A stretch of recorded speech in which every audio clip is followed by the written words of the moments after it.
Suddenly you look up and what was a tough stretch for the Cardinals has turned into 5 straight wins, and Yohel Pozo plays the hero on Saturday. We'll talk about it coming up on b-schaeff Daily.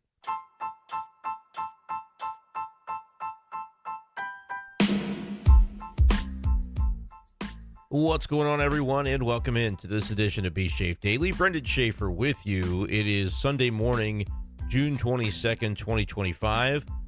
The St. Louis Cardinals are suddenly on a roll after their back-and-forth game against the Reds.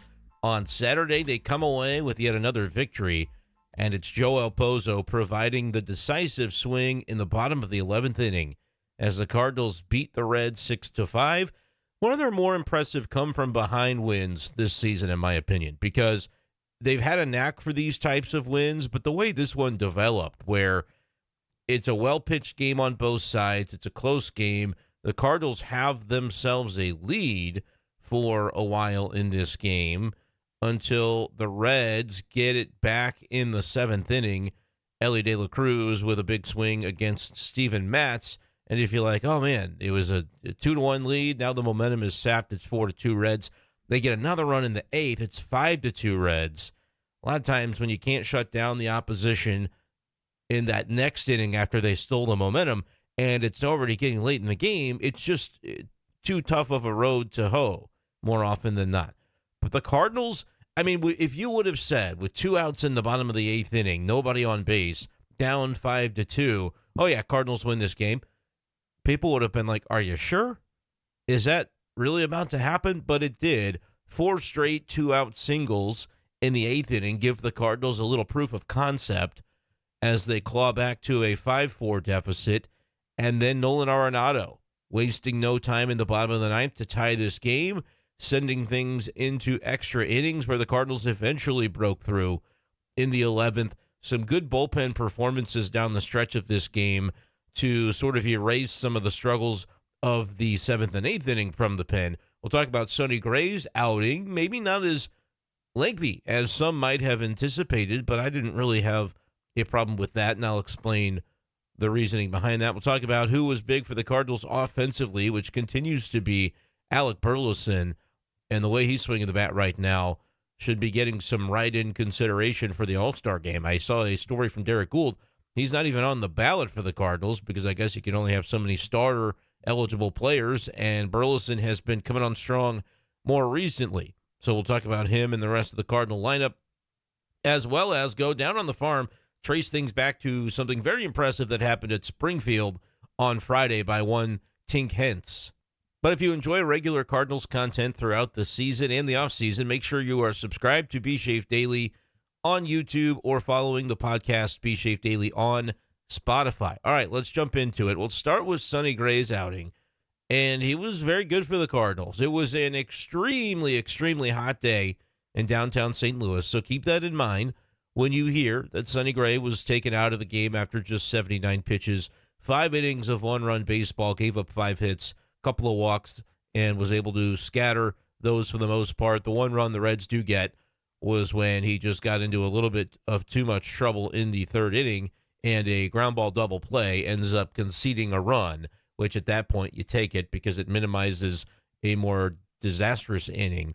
But 1 run allowed over 5 innings in a 96-degree heat, whatever it was, you take that from Sonny Gray. I know you'd like to see him get through 6 or 7. That's normally the expectation for your ace-caliber starters, but Sonny was out there, not really with his best stuff, in my opinion. Only 43 strikes, so he was not nearly as in the zone as you like to normally see Sonny Gray from a strike percentage standpoint with 43 strikes in 79 pitches.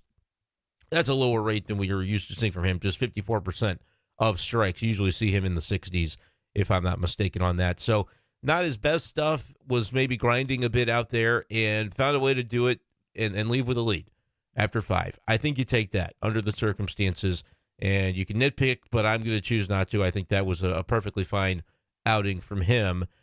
I want to take a quick moment before we start to talk about the comeback effort by the Cardinals and how that came to be.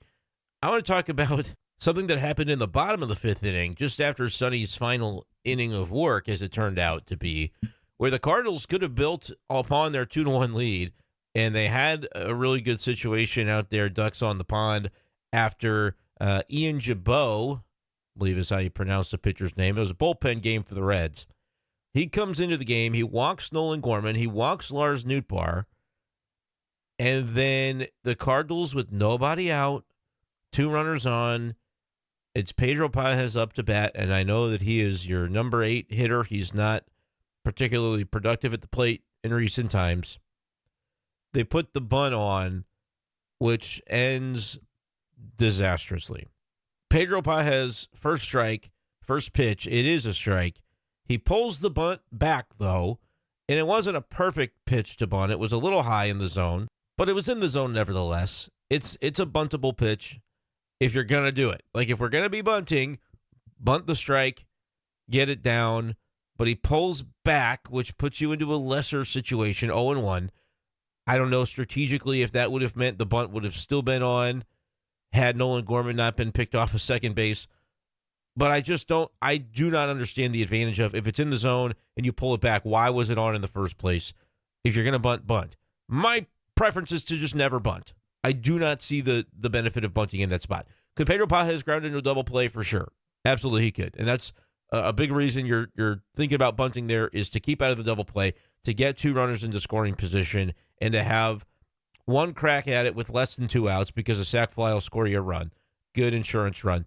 And potentially another crack at it with a base hit scoring you 2, because you've now got 2 runners in scoring position if you get the bunt down. Pages doesn't get the bunt down, but it's not like he pulled back on a pitch in the strike zone. The catcher throws out Gorman, who is leaked so far off of second base that it was possible to backpick him. And we've seen Pages do that to somebody before this season. So it's not entirely unheard of, but it's very uncommon. You don't often see it. And Gorman, for him, it's the second time in a handful of days that he had this happen, where he was picked off of a base. I believe it was on a squeeze attempt with Jose Barrero on a couple of games ago. I think that was maybe during the doubleheader. Either way, he was on third base, and it ended up going the same way. I will say Nolan Gorman's got to be better base running, but I also think, like, he was probably thinking, oh, it's a pitch in the zone, it's a strike, it's going to be bunted. What we're doing is we're getting secondary lead and going.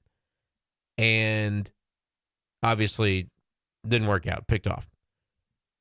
Pedro Pages then walks. This is my biggest problem with it. You have a pitcher who has come into the game. He can't throw strikes. He's walked the first 2 guys that he has seen. And then he ends up walking a third guy, and yet the bases aren't loaded because they got cute with the bunt thing. It's bad base running for sure. It's been a trend for Gorman, but can we just cool it with the needless bunting? Unless it's Victor Scott bunting for a hit, like he did in the 10th inning. We'll talk about that.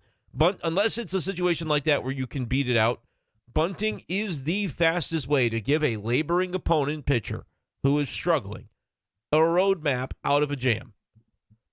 I know there will be people in my audience who disagree. I know there are some old school baseball fans out there, but I just can't take it anymore with the bunting. The Cardinals aren't great at it. Like, you've got some guys who can bunt.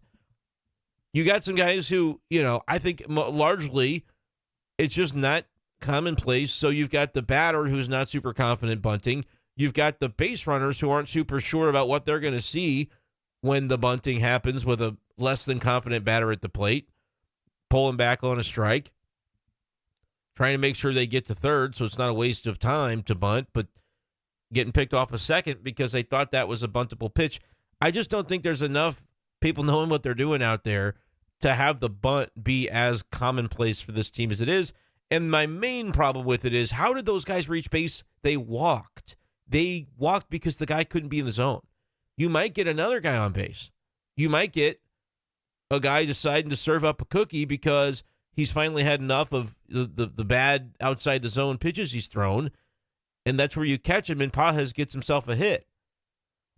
I get it that Pages is a deficient batter, and I've talked about too, if there's going to be Pages back there behind the plate, he's got to be tighter in those defensive spots, like came up in Game 2 of the doubleheader against the White Sox, where a couple of, whether they're pass balls or wild pitches, I still would look at the catcher and say, hey, the whole reason he's in there is that the Cardinals have said he keeps the score the same, but we're seeing some examples that of that sometimes not being the case. Granted, Yohel Pozo had one in the game on Saturday, which the Cardinals and Phil Maton were able to work around in the 11th inning after they did have to take Pages out for a pinch runner to try to score in the 10th inning. But like I said, for me, when you've been walked twice and you're going to give away a free out, concede an out, and that's the best case scenario for the outcome, that to me is not old school baseball. You might say Bunting is old school baseball and it's the right play there.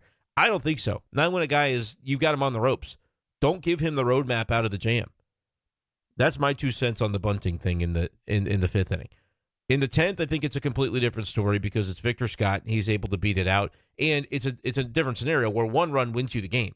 When you're in that 5th inning, you don't know what that's going to look like. Your bullpen's been asked to do a heck of a lot. You trust them, but they could give some up after you say Sonny's only going to go 5, which I know the wheels had to have been in motion by then in the bottom of the 5th for that to have been Sonny's last inning already. So you know what your plan is there. You know that you're going to be, trying to ride 4 innings out of a beleaguered bullpen that's pitched a lot through this stretch. So I think you got to maybe try for more than just the 1 run. Let's go play that straight. And if you are comfortable having Pages go up there to bunt, and really that's not a strong suit. I mean, maybe he's got a good bunt, but that's not a strong suit of a lot of guys in modern baseball to bunt. All right, go up there and tell him strategically don't hit a ground ball. I mean, it's the same thing. He's going to have to try to do something that's maybe not in his wheelhouse to bunt. It's probably not in his wheelhouse to not hit into the ground ball double play that everybody thinks is coming. Put a ball in the air and see what happens. Loft one in the outfield. Situational hitting. I'd prefer going down swinging on situational hitting than I would to say I'm going to give this pitcher who has been struggling a way out of this inning. He ended up walking anyway. Blame Gorman for sure. Can't happen. But I'm still just not a general fan of the bunt in that spot. The 10th, totally cool with it because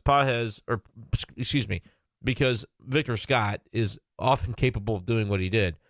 And so he gets on base, and then they intentionally walk Donovan to put the Cardinals in a really favorable position. They don't end up scoring, but it was not for nothing that Victor Scott put them in a really nice spot.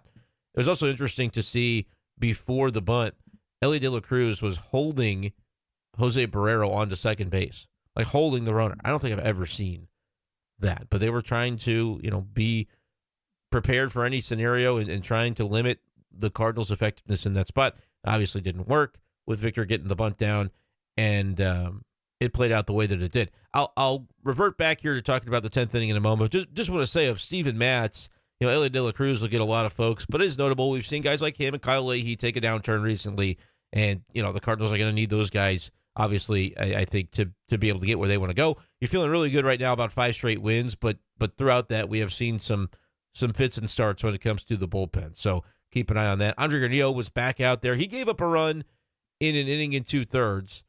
For Steven Matz, it was a bit of an adventure, obviously. He comes out and takes the 6th inning. 6th inning was fine. Goes for that 2nd inning of work, or maybe that's something to keep an eye on for relievers as well. He's done it before, for sure, and is a former starter. But to come out in the 2nd inning of work and give that up, records a couple of outs, but got into some trouble in the 7th. You get the 2-run homer from Elly De La Cruz to really put the Reds in charge of this game. And then Granillo comes in, gets the last out. He handles the 8th inning as well, but gives up a run there, and then also records the first out of the 9th. So Ollie Marmol, it's clear he wanted Granillo on this team sooner than he got him because he is using him in a lot of different ways.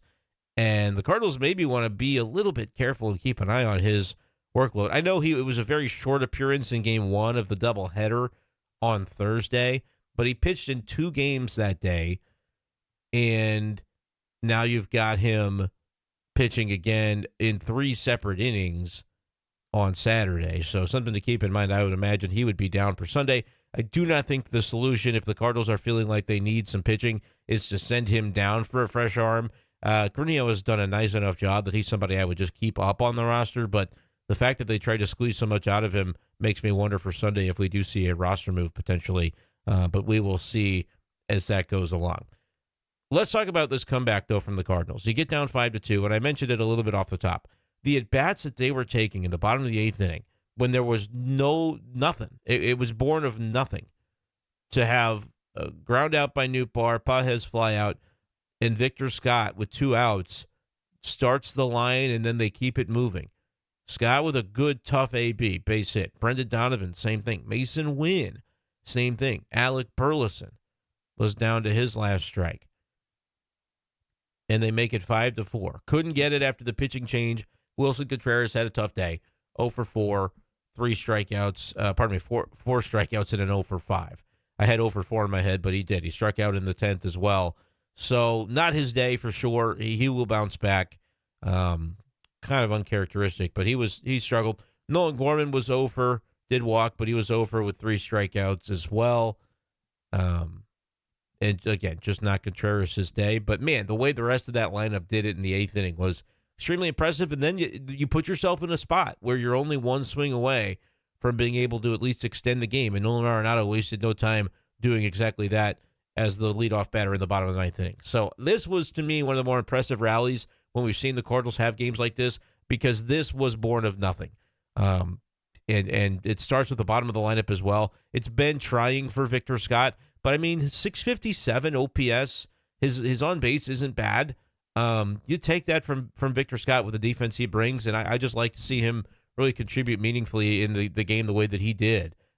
Win doesn't happen without him, right? I understand that, he doesn't end up placing the run the way that you thought he might have in the 10th inning with the bunt, but that's a base hit that keeps the line moving, and it at least sets up what you had in the bottom of the 11th inning, which won you the game. And then the run that he scores in the 8th inning after the single with 2 outs, man, he kept the line moving, started the line, and then they kept it moving. Extremely impressed by that. Just every at-bat seemed like it was a grind for the Cardinals in that key 8th inning comeback. Arenado, all the credit in the world for what he was able to do there, and has come up in a number of those spots recently. His offensive numbers are not what I thought they would be this year, and certainly not what he hoped they would be. But he's coming around a bit. OPS up to 717. He's basically now where he was last year. I think he was like 719 or so, 716 on the OPS. So you'd like to get him to 750 or above. We'll see if that's a possibility or not. But he's coming up with some key swings. Again, Cardinals do not win that game without him. And all these wins matter. We saw some comments. I saw some comments anyway after the sweep of the White Sox where it's like, oh, come on, Brendan. They're beating the White Sox. It seems like everybody comes out of the woodwork when the Cardinals play bad teams and win against bad teams. And the comment is like, why should we care? It's a bad team. Man, I tell you what, all these games count, and these other teams in the playoff races get to play the bad teams too. And generally, they're going to beat up on them. That's what the Cubs did all of May. For the most part, they played crappy teams, and they beat them to build that divisional lead. And there's no shame in that. That's what you've got to do. It's just like doing your chores. It's not hard, but, nobody enjoys it doing their chores, but you got to get them done. And if you don't get them done, there's consequences. Well, there's consequences for not beating up on the White Sox, because when the Cubs get to, and when the Brewers get to, and when other teams in the wild card get to, maybe not the White Sox because they're not in the Central Division, but when the Giants and the Padres or the Phillies, when they get to beat up on, the weak teams on their schedule, like the Marlins and the Nationals, that those East teams get to play, when the NL West teams get to beat up on the Rockies 12 or 13 times a year, like, you have to take those games and sweep them up. And the Cardinals did that against the White Sox. They're starting to do it now against the Reds, the Reds don't even qualify as a bad team right now because they're still above 500 heading into Sunday. But, yeah, they're not beating up on the Dodgers right now, but they've also done that. Like, I would understand the viewpoint from a fan that, it doesn't impress me to beat up on these weak teams, because what do you do when they play the good teams? What does that say about your viability as a postseason club? Except for the Cardinals have been really good against the good teams this year in, a very unique way. It's not like they have a terrible record against winning teams. Right now, they're 21-23, and I imagine, they had a better record than that a couple weeks ago, it seemed like. I imagine some of those games have maybe dropped off of their credit since doing it, because if a team goes below 500, suddenly that's no longer a win against a team that was better than 500. Not really sure, though, to whom that would be applicable. The Royals have dropped below 500. The Twins have dropped below 500. So that's probably where some of that comes from, because I think the Cardinals, well, they went 3-3 against Kansas City, but they swept the Twins to begin the year. So the Twins dropping, and I am not surprised to see that. I was surprised to see the Twins as high up in the standings as they were. I think they stink. So there's that. The Rangers are now a game below 500. And so, yeah, you've played some of these teams that have now slipped below. Nevertheless, the Cardinals are just around 500 against teams with a better than 500 record. So it's not like that's been at least a huge deficiency for the Cardinals. They're kind of just, treading water against those teams, and they've been able to win enough of the games against the other teams and the teams slightly below 500, the teams that are bad teams. I want to see them beat up on the bad teams. If they don't, you've got a problem. So you can't complain about your schedule, and you play who you play. It's not college football. You're not going to get rated on whether or not you had a good strength of schedule. Beat the bad teams, beat the mediocre teams, and then, tread water against the good teams, and that's good enough to get in the playoffs. And yes, do you have questions about what will happen if the Cardinals get into a playoff series? Will they be able to be, in it for the long haul in October? I don't know, guys, but you got to get there first. And I know that, like, there was this era of Cardinals baseball where, people got just, really accustomed to making it to October. And it's like, well, how far are you going to get when you get there? You can't really act like that right now as a Cardinals fan. And maybe people just have refused to reset their expectations, and that's fine. But I do liken it back to the Blues and the way that their season went, where, it'd been a couple of years since they'd been to the playoffs, and then you get in the playoffs, and you had a lot of fun in that series. They should have advanced beyond the first round, of course. But you go 7 games, like, there was fun to be had. There were 3 home game wins that I covered for STL Sports Central that were a blast, man. Cardinals fans deserve that at Busch Stadium, even if it's just a couple games. Even if it's, a case where you don't get those couple games because it's a road series and they can't win enough to be the home team in the wild card. It could be. To me, it's still worth it. You want playoff baseball, and you want the chance to get it back in St. Louis. And it's not me saying, it's only going to be a wild card series. It could absolutely be more. You have to get there first, though, to find out what this team is made of. And look, the DNA that this team is showing as a come-from-behind type of team, as a clutch type of team, I would not put it past them to outperform what you would maybe expect in an October setting. So we'll see what that ends up looking like as well if they get there. But yeah, I'm good with with calling the playoffs in October baseball a worthy goal to pursue. Ryan Helsley looked good in the 10th. It really stung, though, not to sting in the bottom of the 10th with the bases loaded, nobody out.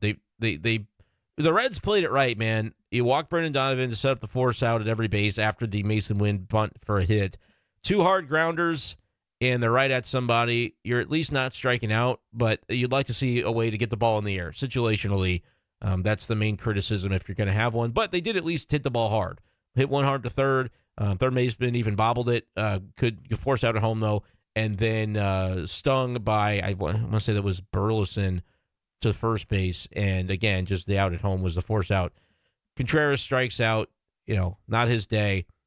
But at that point, you didn't really still feel like they were going to lose this game because they have had that clutch gene. And okay, in the 11th inning, you're going to get the bottom of the 11th going with a runner anyway, even if the Reds score. The Reds not score in the 11th because Phil Maton was gutsy out there.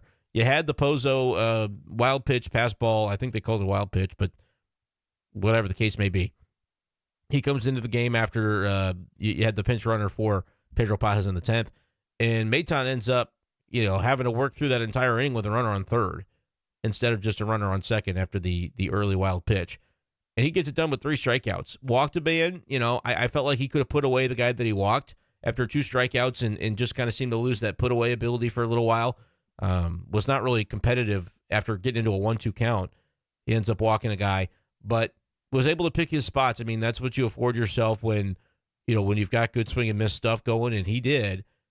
Maton able to get the Cardinals out of another tight spot. And then in the 11th inning, it's Pozo, man.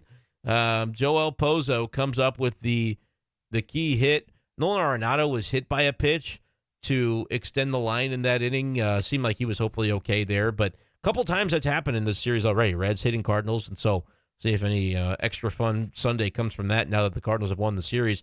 But, man, my take on this, Yohel Pozo knew that he needed the hit because he would have been the automatic runner if he made the last out. You go to the 12th inning, he's got to get out there and run on second base. the Cardinals would have already burned Barrero. They would have already burned Pages. We know that Herrera is unavailable. So there was no way to, because Herrera is on the injured list. I guess that's something else we should talk about that happened since our last podcast. But we'll wrap this game up first. You had nobody, so it had to be Pozo at that point. If you go aggressively pinch running in the 10th and 11th, Pozo would have had to have run in the 12th and wanted no part of that 95-degree heat, so he decided to just end it there. And Jordan Walker was the pinch runner for Contreras. Nice job scoring on that hit because it wasn't a gimme. The throw ends up getting away at home plate, but it wasn't a gimme as far as how deep the fielder was when he fielded that hit by Pozo. Hit it relatively softly, though, because it's an opposite field hit, so it ends up going just the way you want to see it go. Credit to Walker, credit to Yohel Pozo, who's taking good at bats, man. He's not your best defensive catcher, but when you're seeing a little bit of deficiency from right now Pages behind the plate in terms of just a couple of isolated examples of balls getting away, Pozo did a fine enough job, able to come in there and guide Maton through the 10th inning or the 11th inning, excuse me. So good job by him, and be curious to see how they handle the catcher stuff. It's really unfortunate to be losing Herrera when they did. But what it also means is, like, you don't have to strain now to find everyday playing time for Alec Burleson, who deserves it. You don't have to strain to continue to give runway to Gorman, who, you want to give it to him even if he's struggling right now. He's hot and cold, right? Nootbaar starting to come around. 4-game hitting streak. We're seeing some better things out of him, and he's going to have to. I know that people get sort of obsessed with dogging on Lars Nootbaar, but OPS back to 706. He doesn't have to be jumped back up to leadoff right away. I've thought Donovan at leadoff made more sense anyway from the beginning of the season. But Nootbaar did a really good job there for a while. Then he would just absolutely cratered, hit rock bottom. Now he's starting to come back a little bit. On base a couple of times in Saturday's game. Definitely are going to need him. Without Herrera, they're going to need everybody. And with the hamstring for Herrera, it could be out until the All-Star break. I mean, it doesn't sound like it's going to be a short stint. This is not going to be a 10-day and back sort of hamstring injury. And I do have some, I don't know if I would say long-term concerns, but I'd make note that the injury was to the same leg that had the weird bone bruise in the knee that didn't seem to have happened from anything that we could pinpoint as far as like a contact play. So did he, twist a knee, jam a knee, pull something that caused that bone bruise reaction? And that had him out for like a month. Now, do you change up your running style ever so slightly and cause another issue in the hamstring, one that's going to keep you out for at least a month, it seems, maybe more, maybe until August? That's a little bit noteworthy for a guy that you just need him out there. Like, even if he's only your DH, he's maybe the best hitter in the organization right now. Certainly has the best numbers with an OPS above 900.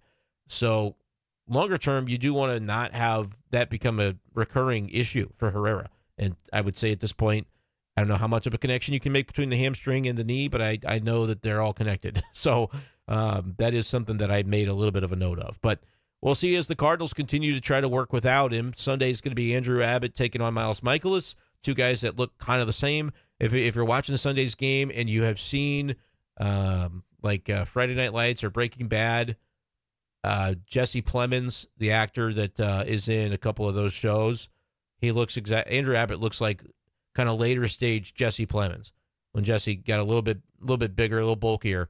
Then I think he Ozempic'd it and lost all the weight. But Andrew Abbott, Jesse Plemons, tell me you don't see that comparison, because when he pitched against the Cardinals the last time, I couldn't not see it. So that's my take, especially if he still does like a little mustache or whatever. He just looks like the guy. Anyway, that'll be something to look forward to on Sunday afternoon. Cardinals go for a second consecutive sweep, and then, baby, it's Cubby time. Cardinals, Cubs, 4 games coming up at Busch later this week. We'll be all over it here on B-Schaeff Daily. But before we get out of here, we do have to go down on the farm and talk about what happened Friday night for the Springfield Cardinals. Pretty special event led by Tink Hence. So we'll go down on the farm. It's time to go down on the farm.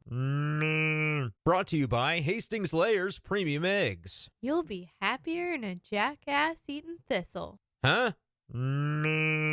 So I don't know if anybody out there is able to help Tink Hence out with this, but if you can get the guys some restaurant recommendations for Memphis, Tennessee, I think it's pretty soon going to be time. He was back in a non-rehab capacity for the first time, which I guess officially we never really knew where he would land. at the beginning of the season. Like, I guess that means he was going to start in Double-A. Maybe that was known all the while, and I just forgot it. But he was injured to begin the year, so I don't think he even pitched to start the season. If I'm wrong about that, give me 10 lashings. But he ends up at Springfield, no longer rehabbing, just back at the Springfield level where he was last year. And boy, did he look good. 4 1/3 innings of shutout, hitless baseball on Friday night. 8 strikeouts, allowed just 1 walk. But how about the rest of the relief corps for the Springfield Cardinals? Keeping the baton passed, Mills, Love, and Harney off the sheet for a no-hitter combined for the Springfield Cardinals on Friday, led by Tink Hence. 4 1/3, no hits, no runs, 1 walk, 8 strikeouts. Really good to see out of Tink Hence. It's just about building up his innings. I know, like, at this point, mentally, we're kind of fatigued by the whole can he actually be a starter question because he's just never been durable, and we haven't seen the innings from him. He's still a pretty young guy, though, is the thing. And if that stuff continues, he's 22. I mean, Tink Hence has unbelievable stuff. He doesn't turn 23 until August. I'm cool with the Cardinals letting it ride on Tink Hence trying to be a starter. He's got a 1.2 ERA this year in 6 starts, 15 innings. I know that's not a bunch, and most of that's been at lower levels. Got back to Springfield with the game on Friday. But, man, imagine a world where it does start to click in for him and work. He's still just 22. Give him some time. Best case scenario, he does pan out as a starter. Worst case scenario, well, I'm not going to talk about worst case scenario. Lesser case scenario, they do have to pivot him to relief if that, for whatever reason, could assist in his durability down the road. But really encouraging stuff from him from Friday night. We'll see more of Tink Hence as we go along, and I would not be surprised if it continues to look like it did Friday, if Memphis will be calling before too long. Springfield got a win and that was a 1-0 win, by the way, for Springfield on Friday. They got another one on Saturday, 5-3 win over Corpus Christi. Max Rajic, 5 2/3, 3 earned runs allowed, 8 strikeouts.